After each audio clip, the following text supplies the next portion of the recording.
Sextou, estamos no Bar do Português para um happy hour fenomenal. O Bar do Português é bar para o happy hour e depois se transforma num restaurante. Então, hoje, indicamos para vocês tilápia com essas cervejas maravilhosas. A Maria, estamos aqui com a Maria Baldaia, a heroína desse país, a heroína internacional, e o Lucas, roteirista do filme sobre a Maria, que é uma homenagem merecidíssima. Vi o trailer, estaremos no teatro para ver. Maria, fala boa noite para os nossos queridos amigos que frequentam aqui o happy hour, bebendo conhecimento do português. Olha, boa tarde a todos, né? Toda a família sertanezina e todos os ouvintes e todos que frequentam aqui, né? O famoso bar do português, né? E só tem gratidão a Deus por tudo, tudo, tudo, tudo. A Maria é simples e objetiva e inteligente. Lucas, por favor. Professor, é um grande prazer, obrigado pelo convite, pela gentileza de estar abrindo esse espaço para a gente. É uma gravação num lugar maravilhoso, amplo, o Bar do Português aqui. Eu não conhecia, sou de Ribeirão, mas fiquei maravilhado, né? Muita opção, playground para as crianças aqui, né? Geladinha, cerveja. A Maria não bebe, é atleta, mas a gente faz a parte dela, né? Vamos tomar, ela fica na aguinha, a gente fica na cerveja. E muito obrigado por abrir esse espaço para a gente poder trazer, né, essa trajetória da Maria que é tão inspiradora. Não, é uma obrigação, e você, que é proprietário da Gratitude, fazer isso, parabéns, sabe? Eu acho que tem um problema nesse país, o não reconhecimento de quem trabalha por esse país, de quem tira a juventude da droga, de quem tira as pessoas da pobreza. Isso não é reconhecido. Então, o seu trabalho, nesse caso, merece parabéns. E hoje nós vamos falar da Maria de um lado que é pouco explorado. Vamos começar do fim para o começo. A Maria vitoriosa. A Maria e o Paulo têm uma empresa chamada Paulo Sport. O que essa Paulo Sport faz, Maria? Tá. Eu e meu esposo, né, o Paulo, que é conhecido mais como Paulinho, professor Paulinho, do Centro Olímpico, que faz todo o trabalho, um treinamento lá para o pessoal da equipe ICE, que é um projeto com parceria da Secretaria de Esporte e com a Prefeitura.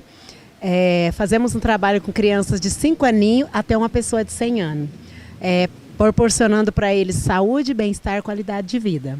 Então, para quem quer começar uma caminhada, as crianças iniciando a sua vida no esporte, e a melhor idade também. Temos projeto lá da melhor idade, que tem ginástica, alongamento. E temos o nosso projeto, né, particular, que é a empresa Paulinho Sport, que a gente faz eventos de corrida e eventos também de festas.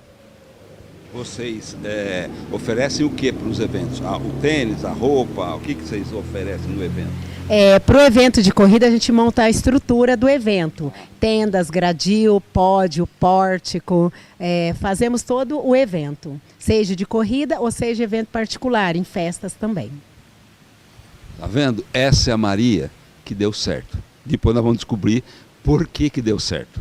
Mas falando com o meu amigo aqui, escrever roteiro é fácil? Não é, né, professor? Não é porque a gente tem que tentar entender tudo o que aconteceu na trajetória de uma pessoa. E o filme, como é uma cinebiografia, a gente contou basicamente 5 décadas, né? A Maria está com 53 anos. Ela não liga que fala a idade dela, né, Maria? Tá em forma.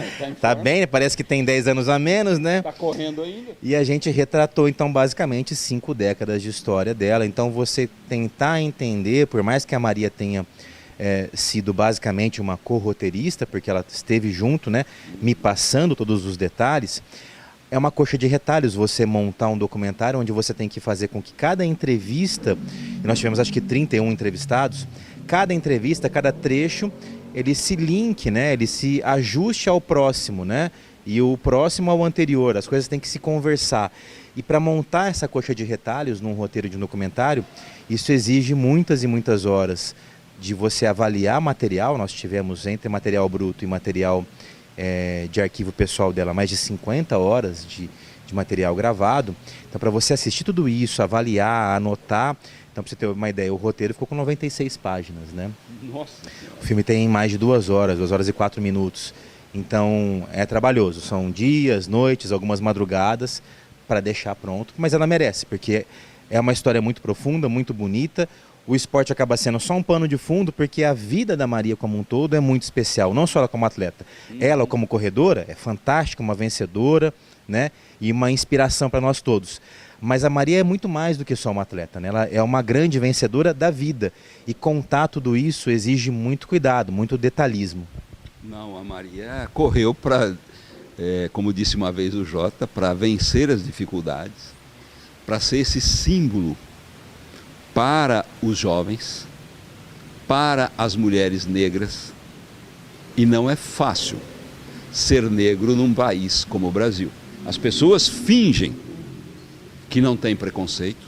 Eu me lembro do Pelé fingindo que não tinha preconceito. Eu não aceito isso no Pelé, porque eu sou um albino, então eu sou da raça, eu posso falar. Tem muito preconceito. As pessoas tentam te brecar só porque você não é branco. Não nascer branco, de olho azul, nesse país é difícil. Então, eu queria que a Maria contasse um pouco desse lado, dessa dor, de ser xingada de preta, se bem que para mim não é xingamento. Não é xingamento. Eu acho bonito chamar de preta, 2 demãos de tinta, acho muito bonito, né? Eu gosto do Dudu Nobre, né? Que fala assim para mim não, para todo mundo. O grande cantor, amigo do Zeca Pagodinho. Mulher para mim tem que ter 2 demãos. Eu só gosto de preta. Então, entre os negrões, não é problema. Vou contar uma piada. Eu tenho um amigo aqui, ele é um dos maiores psicólogos dessa cidade. Ele trabalha numa escola concorrente com a minha, eu trabalho numa escola chamada Quarupi, e ele trabalha no Saber. E ele me contando, porque entre negro a gente não tem preconceito. Ele me contou o seguinte: fiz um churrasco na minha casa, apareceram todos os meus primos, tudo preto gordo. Parecia uma plantação de berinjela. Tá vendo? A gente ri. O branco não pode falar isso, mas nós podemos falar. Ele está dando... Olha, tá vendo? É bullying, você vai ser processado. Você vai ser processado. Você é preconceituoso. Você é preconceituoso, está dando risada. Você não pode falar isso. Você não pode falar uma coisa dessa. Olha o happy hour do português, como é engraçado, cara. Como é engraçado. Mas, Maria, por favor, conte desse lado obscuro do preconceito contra você ser mulher e negra. Professor, agora que eu estou rindo, mas nas décadas passadas, muito sofrimento. Eu lembro assim muito bem, né? Desde criança, na escola, né? Na escola a gente já sofria. Hoje se fala bullying, mas antigamente era discriminação, racismo, né? O verdadeiro preconceito. Por ser mulher negra, por ser pobre, por não ter um tênis, né, 15 anos correndo descalça, e a família ali não tinha lanche para levar para a escola, o que comer muitas vezes, ia com fome, passei fome na vida, eu e meus irmãos.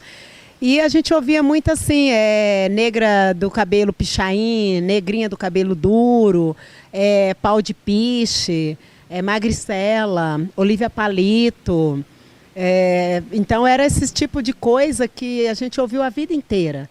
E eu jogava para dentro, porque meu finado pai, né, que Deus deu onde ele esteja, ele está olhando aqui por mim nesse momento, e minha mãe, Dona Domingas, sempre ensinou para a gente não revidar, tudo que a gente ouvisse jogava para dentro e chegava em casa contava para eles, mas não era para revidar, não era para brigar, né? Então eu aprendi desde cedo isso, mas magoava. Magoava muito você escutar isso. E muitas vezes as outras crianças, na época da adolescência também, não queria brincar com a gente, não queria ficar perto da gente, porque a gente ia para a escola às vezes com a mesma roupa, e não tinha o que eles tinham. Então, e por ser negro, por ser preto, afastava da gente. E a gente ficava num canto, sentadinha na hora do recreio, ali num cantinho. Mas eu jogava tudo isso para dentro e pensava, Deus gosta de mim. Eu sendo preta, negra, sabe, Deus gosta, minha família gosta. Isso é que importa, isso que é o mais importante. Mas foi muito difícil. Eu lembro, assim, na adolescência, a gente ia nos lugares e muitas vezes não deixava a gente entrar. Né? E muitas vezes porque a gente era preto, ou porque estava mal vestido, ou por ser mulher. Né? Eu lembro que eu saía para correr nos meus treinamentos, aí eu escutava lugar de mulher, isso não é para mulher, esporte não é coisa para mulher, esporte é coisa para homem, vai trabalhar. Eu falava, mas eu já trabalhei o dia inteiro na roça com os meus pais. Não, mas isso não é coisa para mulher, lugar de mulher é na pia, é no fogão, é no tanque. Ou vai casar, escutei muito, casa, arruma um marido, vai ter filhos, que é isso que é o ofício da mulher. Então eu pensava, meu Deus... sabe? Mas eu jogava tudo para dentro, doía, machucava, chorava, chegava em casa, falava para minha mãe, ela abraçava a gente, falava, não, põe nas mãos de Deus, um dia isso vai mudar. Então eu pensava, um dia vai mudar. E hoje eu poder ver que muitas coisas mudaram, não acabou. Se falar que acabou é mentira. O bullying, o preconceito, o racismo está aí. E diminuiu, mas acabar não acabou. Então é uma coisa assim que eu levo para a vida e tento assim passar para as outras pessoas, principalmente nós mulheres negras, batalhadoras, guerreiras, que foi uma época assim que eu pensava, Deus, isso tem que mudar. Que nem eu no esporte, eu comecei só eu mulher correndo, tinha mais de 100 homens e só eu de mulher. E era uma época assim que eles falavam, lugar de mulher não é no esporte, é em casa, mas eu falava, não. Vai trabalhar, mas eu já trabalhei. Se eu posso trabalhar, então eu posso correr também. Eu posso fazer esporte, eu pensava. Mas eu era criança, né, adolescente, não tinha voz, não tinha vez. Mas eu falava, um dia isso vai mudar. E hoje eu poder ver que tudo mudou, hoje com 53 anos, eu poder estar acompanhando essa mudança, que lugar de mulher é onde a gente quiser, sabe? Mulher hoje pode o que ela quiser. Hoje a gente pode fazer tudo, pilotar avião, ser presidenta, realizar nossos sonhos, nossos objetivos, assim igual como os homens. Não assim falando mal dos homens, mas eu acho assim que direitos iguais. A igualdade chegou. Falta muito para melhorar? Falta, mas tudo que eu passei lá atrás, hoje eu vejo que nós mulheres alcançamos, assim, erguemos uma bandeira. E isso eu fico feliz, por estar viva e vendo tudo isso acontecer. Toda essa mudança. Você pegou uma grande transformação nesse país. Né? Eu também. Embora eu tenha 70 anos, não parece, parece 69 e 6 meses. E 1/3. Esse 1/3 que faz a diferença. Né? Você pegou toda essa transformação. Estou gostando do Lucas, ele dá risada das bobagens que eu falo, isso é interessante. Porque bar é isso, bar é boteco, boteco do português é para dar risada. É para falar abobrinha. Para falar bobagem, né? Falar mentira, né? Inclusive tratar, falar mentira, falar de coisas importantes, sérias, como o preconceito. E agora eu vou fazer uma pergunta dolorosa para ela.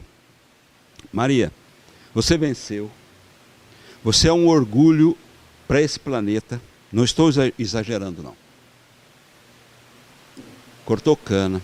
Na hora do intervalo de almoçar, ela saía para correr.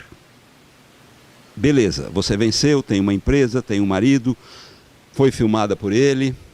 Vai vir e virão outras homenagens. Você acha que as pessoas hoje há respeito na questão da negritude ou fingem? Porque quem vai falar aquela preta hoje? A questão é dolorida. O bar também é inteligência. Vamos lá, Maria. Olha, Que nem eu falei, o preconceito continua vivo na mente das pessoas, no coração de muitas pessoas ainda. E, infelizmente, que nem lá atrás, quando eu comecei, bati em várias portas, não abriram. Foram 15 anos batendo numa porta para pedir um par de tênis ou uma cesta básica para ajudar minha família. E várias portas não se abriram. Mas eu não desisti. Eu joguei tudo para dentro e pensei, um dia Deus acredita em mim, minha família acredita. Um dia alguém vai acreditar e me dar um patrocínio, me dar um apoio, que era isso que eu buscava. Uma ajuda para poder ajudar a minha família e viver do esporte. Mas não foi fácil. Foram 15 anos trabalhando o dia inteiro e de segunda a sábado, e nos domingos eu ia para as provas, participar das provas, para poder ajudar no sustento da família. E sempre escutando que aquilo não era coisa para mulher. Então esse preconceito vem de sempre, mas hoje ainda existe. Porque infelizmente, hoje muitas pessoas batem nas suas costas, dão um tapinha, porque vê que você venceu e quer tirar proveito da oportunidade. Tipo papagaio de pirata, sabe? Quer sair na sua foto, quer estar ali com você. Mas o meu coração me mostra quem é quem. Muitas vezes eu sei, sabe, quem está sendo honesto e quem está agindo por falsidade só para poder estar ali, sabe, para tirar uma foto, para poder aparecer junto, para querer mostrar que apoiou, que ajudou, mas não ajudou. A gente sabe quem ajudou. Eu aprendi uma frase, assim, o seguinte, que se você... nos tombos da vida que você vai conhecer quem são seus melhores amigos. É na hora que você precisa da pessoa, para você saber quem é quem, mexe no bolso. Pede um dinheiro emprestado ou cai doente numa cama. Aí você vai saber, se você tem 1000 pessoas que diz amigo, você caiu doente numa cama, você pode ter certeza que 500 vai ficar do seu lado e 500 vai sair fora. Então, tipo assim, eu aprendi desde cedo, se a vida te der um limão, faça uma limonada. Se cair, levanta, sacode a poeira, dá a volta por cima. E você descobre quem realmente são seus parceiros e seus amigos. Lucas, a função da arte.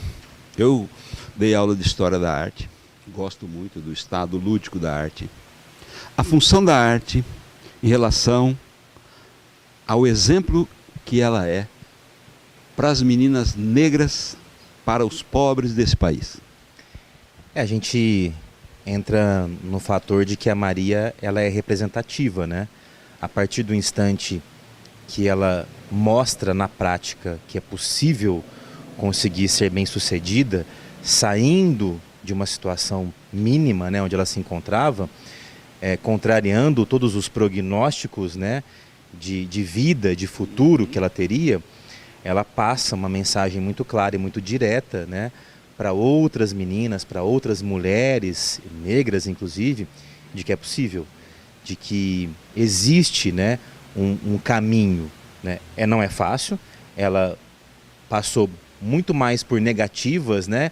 E tomou muito mais nãos até receber alguns poucos sims, mas esses poucos, né, sims que aconteceram, eles foram o suficientes para transformar a Maria em que ela é hoje, né? Essa mulher vencedora. Não é à toa que o filme, né, tem o nome que tem, Zeferina Maria Brasileira. A Maria Zeferina Rodrigues Baldaia é uma entre tantas outras Marias brasileiras desse país inteiro que passam por grandes dificuldades, né? Então, eu fico muito feliz porque a gente tem o costume, isso não só aqui, mas no mundo inteiro, de homenagear depois que morre. E a Maria tem um centro olímpico aqui na cidade, que nem Ribeirão tem algo parecido, que leva o nome dela, e isso vai ficar para a posteridade, para sempre, vai passar a Maria, vai passar os filhos, os netos, os bisnetos, e isso vai estar aqui ainda para contar a história dela. Ela deixa um legado físico e permanente para a cidade. E agora um filme. Então eu fico muito contente que a Maria tenha tido essa oportunidade, esse privilégio, porque ela merece, inclusive, de ser homenageada em vida. Ela está aqui para ver tudo isso. Então o Zezinho Gimenez foi muito feliz em construir o Centro Olímpico. Ela pediu pouco, ela é muito tranquila, muito humilde. Ô Zezinho, aterra para a gente lá um pedaço no canavial lá, faz uma pista ali na terra mesmo, tira só as canas do caminho, deixa nivelado, tá tudo certo. E o Zezinho, muito bem, né, que fez, construir um Centro Olímpico de primeiríssimo nível, com uma pista incrível, como eu digo, no interior de São Paulo inteiro. Poucos lugares você encontra um local como esse, com essa estrutura. E agora o filme, né, que traz ao grande público essa história dela, né?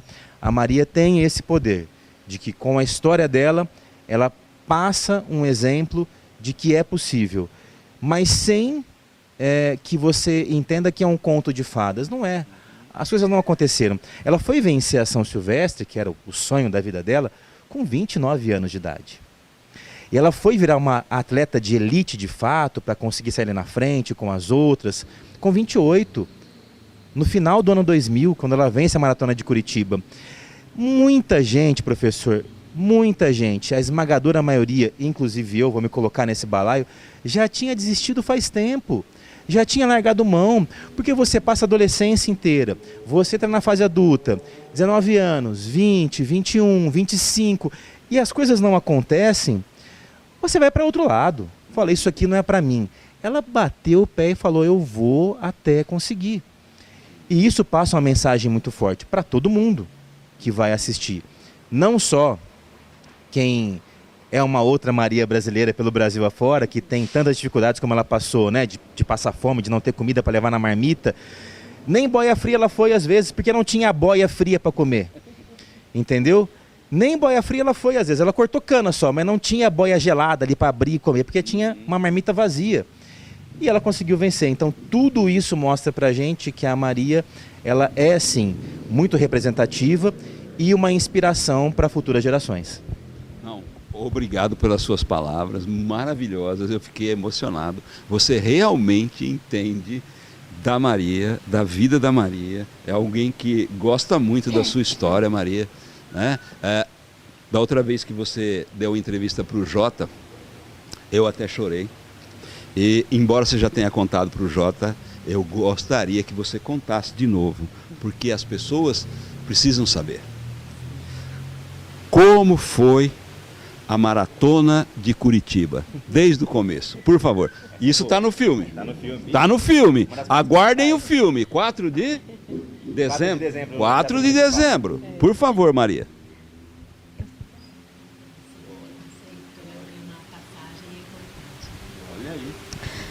Voltando sobre o preconceito, eu lembro uma passagem que aconteceu com a minha família mesmo, já com a minha sobrinha.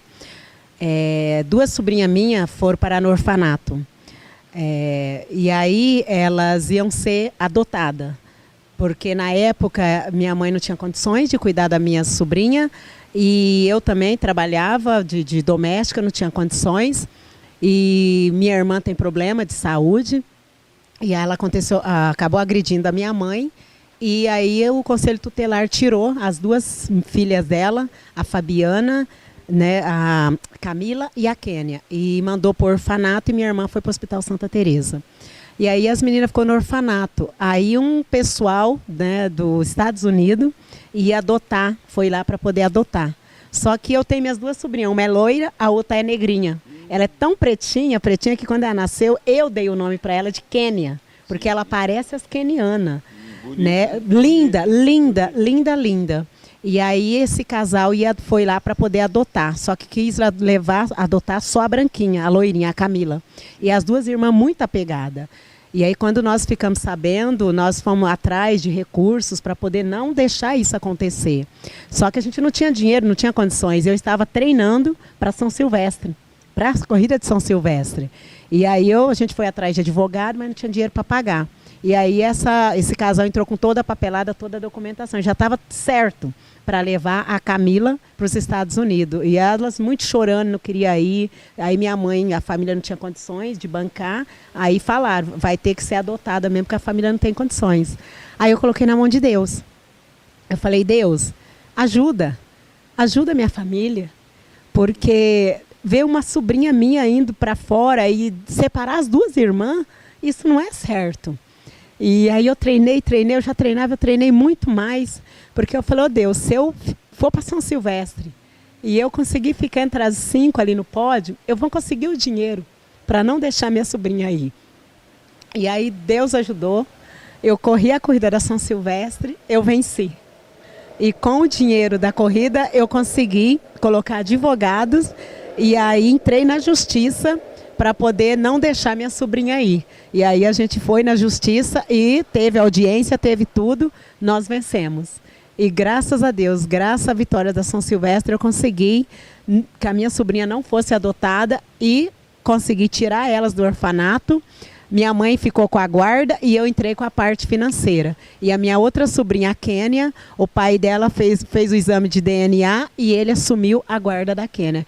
E graças a Deus, hoje a gente é a família unida, todo mundo junto, e minha sobrinha não foi para outro país, porque hoje eu não sei onde ela estaria, como que ia ser. E minha irmã hoje é muito feliz, porque os problemas de saúde dela pioraram quando ela soube que poderia perder a filha, e nós também. Então é isso que eu queria dizer, o esporte, ele é grandioso, ele transforma as pessoas, a vida das pessoas, ele forma cidadão, ele muda a vida das pessoas. E graças ao esporte, a corrida, ele transformou a minha vida, eu consegui transformar a vida da minha família, e isso não tem dinheiro que pague, não tem dinheiro que pague. Então, para você ver que ainda existe preconceito, poderia ter adotado as duas irmãs, mas não, preferiu levar a loira, a negrinha, a pretinha, não. Então, quer dizer que não existe o preconceito, gente? O preconceito existe, o preconceito está aí. Obrigado, Maria. Hein? Obrigado, Maria. Meus queridos, minhas queridas telenautas, vamos dar uma pausa, vou tomar uma cerveja, a Maria vai tomar uma água, o Lucas vai tomar cerveja comigo e já já nós voltamos. Obrigado.